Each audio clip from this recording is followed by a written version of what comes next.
there's no way you can have a sustainable future if you're totally dependent on welfare and government funding. They can go on existing, but they're not going to have a sustainable future. But in asking that question, we also need to understand some of the history in relation to Aboriginal people who once traded internationally. They were international traders. They not only just traded internationally, they went back with the Macassans, and some younger people today are still live in Macassar. They got locked there when they got left there when the South Australian government stopped the trade in 1907, and still there today. And then all the traditional economic systems were closed down, and then when the mission started, they were very self-sufficient, extremely self-sufficient.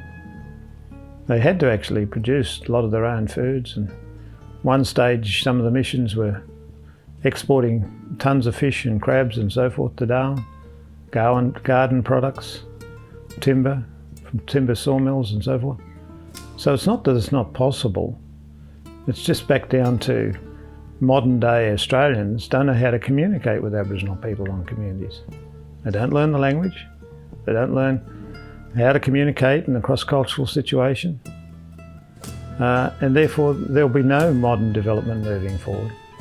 We'll stay in this same dependency mode, which has been made twice as bad since the intervention. It's twice as bad. John Howard talked about, the intervention so that we can get away from welfare dependency. Well, sorry, John, you made it 10 times as bad. The number of Ballanda or outsiders that came to all the communities in Arnhem Land doubled. They doubled in number through the intervention.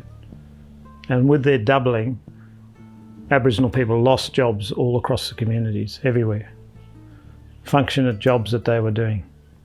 It was now English first language people who got the jobs. And that's the way it is today. Young Aboriginal people say to him, there's no future for us. Contractors come and build the houses. They come and go. They get paid well. There's nothing for us. We used to have housing associations that built the houses, maintained the houses, where there was lifelong employment for people in just one area of providing housing.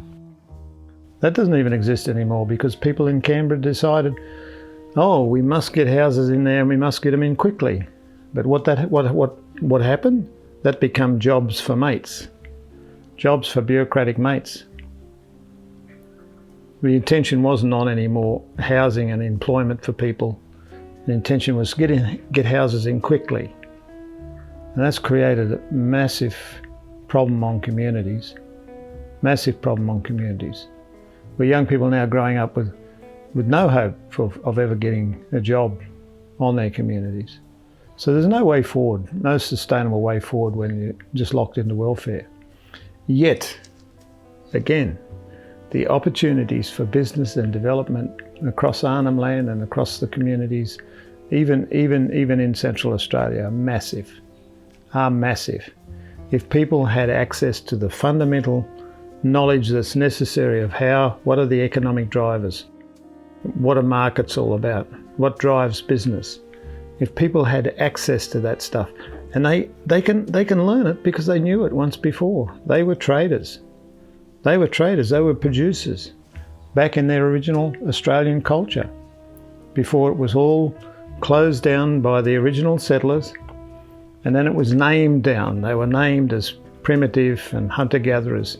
They weren't named as business people and as traders and so forth, because most of the settlers didn't even understand what was going on in terms of the national trade or the international trade. Even today, you'll get people in government in Darwin who are shocked to find out that Aboriginal people from the northern coast of Australia were trading with Macassar for over 400 years. If you show them the statistics of that trade, they were saying, wow, we destroyed the Asian Australian trade back then. So it's not that people can't go there, it's that we're not providing the fundamental information in their own language that they can understand, to understand what are the drivers behind business. There needs to be a lot of that, because we've had decades now of telling people to forget their old culture, and for them thinking that they're learning a new way, and then social security came along, and job search and so forth, where you're basically paid to sit down and do nothing. And it was called sit-down money. And when that happened, people who were on sit-down money were making as much as people who were doing their own artwork. People doing the artwork, they had to work all day, but people on sit-down money could go hunting all day or fishing all day and still end up with that much cash. So we've created a real imbalance in the economy on communities. Now that can change back again if people have got access to basic fundamental information about what are the drivers behind business, what creates a market, what's that all about. I mean really intellectual fundamental information about economics and about social drivers, about legal systems. Because what Jung will now say, every time they attempt to start a business, they get told from Darwin, no, there's a regulation against that. They attempt to start something else and they get told, no, there's another regulation against that. I remember one old man saying to me, I had my boat, I had fishing nets, I had everything. And they told me, oh, I got to do this, I got to do that to get to that. And when they got to there, the regulations had changed again. He says, I just got sick of it. I got sick of ever trying to start up an enterprise. And the same thing's now happening. The intertidal zone is clearly in the hands of Yolngu people. The intertidal zone, clearly in their hands. But they don't even know what those words intertidal zone mean. Northern Lands Council is talking to all the stakeholders in Darwin, all the English first language stakeholders. But what sort of conversation is going on with the stakeholders out in the communities? Nil, virtually nil. Few short meetings have been held and people are still confused. Now I'm doing education around this at the moment, so I know this subject and I know it well. We've actually analysed the knowledge gaps, and that's what we need to do. Analyse the knowledge gaps around business issues, and what are the blockages. And one of the major blockages is all the regulation that comes out of Darwin, out of the assembly, around what you can do, what you can't do. And that fits more Balanda culture than it fits Yolngu understanding of trade and all those sorts of things, where trade was fairly open between them as a corporate clan group with the Macassans direct.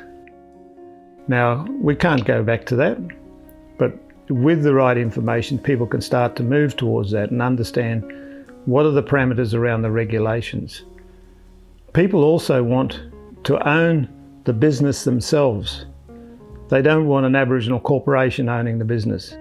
Because when an Aboriginal corporation owns a business, it's like if somebody said to us in Darwin or Alice Springs or Canberra, oh, let's all get together and have a corporate ownership of a business. Yeah, it's not going to work.